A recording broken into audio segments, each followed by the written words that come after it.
यह एक वास्तविक हॉरर कहानी है जो एक पुराने हवेली में हुई घटना पर आधारित है। भूतिया हवेली की कहानी। मेरा नाम विक्रम है और मैं एक छोटे से गांव में रहता हूं। हमारे गांव के पास एक पुराना हवेली है जिसे सभी लोग भूतिया मानते हैं। गांव के बच्चों के बीच में इस हवेली की कहानियां बहुत पॉपुलर थीं और हम बड़े चौंक कर देखते थे जब यहां रात को कोई जाता था।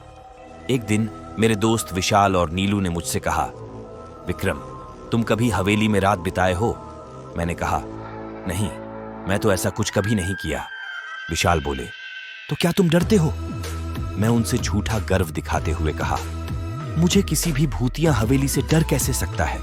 अगर तुम चाहो तो इस सप्ताहवार को हम हवेली में रात बिता सकते हैं। विशाल और नीलू ने खुशी खुशी स्वीकार कर लिया और हमने तय किया कि हम अगले शनिवार को हवेली में जाएंगे।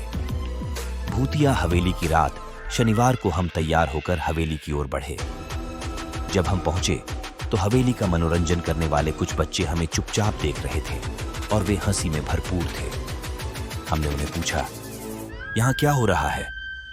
एक बच्चा बोला, तुमने तो यही कहा था कि तुम भूतिया हवेली में रात बिताओगे, इसीलिए हम तुम्हारी खुशी का स्वागत कर रहे हैं। हम बच्चों के साथ बैठ गए और कुछ खेलने लगे। देर हो गई और हम बच्चों के साथ खूबसूरती रात का आनंद लेने लगे। तभी एक बच्चा बोला, अब हम तुम्हारे साथ एक बड़ा खेल खेलेंगे। उन्होंने हमें हवेली के एक पुराने कमरे में ले जाया जिसका दरवाजा बहुत ही पुराना और डरावना था। वहां पर एक पुराना पियानो खड़ा था और वह बच्चा बोला, इस पियानो को छू कर देखो। मैंने पियानो को छू कर देखा और अचानक हमारे सामने कुछ अद्भुत हुआ। पियानो खुद ब खुद बजने लगा, जैसे कोई आधे अधूरे संगीत।